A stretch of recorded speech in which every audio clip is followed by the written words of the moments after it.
my YouTube channel, Chilling Mysteries P7L.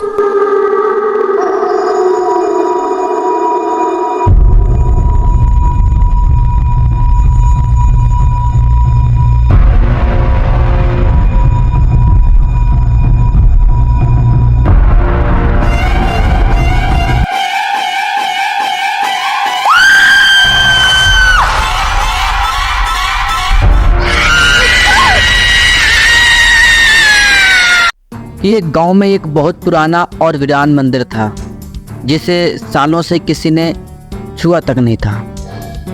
इस मंदिर के बारे में कहा जाता था कि यह रात के समय पिशाचिनी का वास होता है। दिन के उजाले में भी लोग मंदिर के पास जाने से डरते थे। रात के समय मंदिर से अजीबोगरीब आवाजें आती थी। कोई कहता था कि वहां से किसी स्त्री के रोने की आवाज आती है, तो कोई कहता है कि मंदिर के अंदर से जोर जोर से हंसने की आवाज आती है। इस डरावनी माहौल की वजह से गांव वालों ने मंदिर के पास जाना बंद कर दिया था। एक बार गांव में रहने वाले 3 दोस्त राकेश, सुनील और विकास, जो कि जवान और निडर थे, इस मंदिर के रहस्य को जानने की ठान ली। वे लोग गांव वालों की बातों पर विश्वास नहीं करते थे और उन्हें लगा कि यह सब बस लोगों की कल्पना का परिणाम है। एक अंधेरी रात में वो तीनों मंदिर की ओर चल पड़े। जैसे वे मंदिर के पास पहुंचे, उन्हें एक ठंडी हवा का झोंका महसूस हुआ। मंदिर के अंदर घुसते ही उन्हें अजीब सी सिहरन होने लगी, पर उन्होंने इसे नजरअंदाज कर दिया और आगे बढ़ गए। अंदर का माहौल बेहद डरावना था। एक पुरानी मूर्ति टूटी हुई हालत में पड़ी थी और चारों तरफ गहरा अंधेरा था। तभी अचानक मंदिर के एक कोने से एक चमकीली रोशनी दिखाई देने लगी। वे तीनों उस रोशनी की तरफ बढ़े और जैसे ही वे उस रोशनी के करीब पहुंचे, उन्हें वहां एक स्त्री दिखाई दी।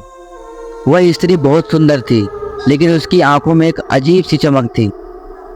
राकेश ने उससे पूछा, आप कौन हो और इस वीरान मंदिर में क्या कर रही हैं? स्त्री ने एक धीमी लेकिन खौफनाक आवाज में कहा, मैं इस मंदिर की रक्षक हूँ। जो भी यहाँ आया है वह वापस नहीं गया। क्या तुम भी यहीं रुकना चाहते हो? विकास ने हंसते हुए कहा, हम यहाँ बस ये देखने के लिए आए हैं कि यहाँ क्या रहस्य छुपा है, हमें डर नहीं लगता। स्त्री ने अचानक जोर से हंसना शुरू कर दिया। उसकी हंसी से मंदिर की दीवारें हिलने लगी। फिर उसकी हंसी धीरे धीरे एक डरावनी चीख में बदल गई। उसका चेहरा विकृत हो गया और वह पिशाचिनी का रूप धारण कर गई। वह अपने पैरों पर नहीं बल्कि हवा में तैरते हुए उनकी ओर बढ़ी। उसकी आंखों में एक खून की प्यासी नजर थी। तीनों दोस्तों के पैरों तले जमीन खिसक गई। वे दौड़कर मंदिर से बाहर भागे, लेकिन जैसे ही वे मंदिर के बाहर निकले, पिशाचिनी ने उसे जकड़ लिया। रात भर उस मंदिर से चीखों और चित्कारों की आवाजें आती रही, लेकिन किसी ने वहां जाने की हिम्मत नहीं की। सुबह जब गांव वाले वहां पहुंचे तो उन्हें मंदिर के बाहर तीनों दोस्तों के निर्जीव शरीर पड़े मिले। उनके चेहरे पर डर और खौफ का भाव स्थिर हो चुका था।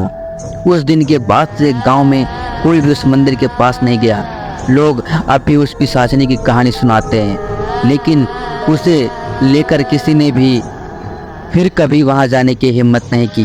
कहते हैं कि वह पिशाचिनी अब भी उस मंदिर में वास करती है और जो भी वहां जाता है वह कभी वापस नहीं आता।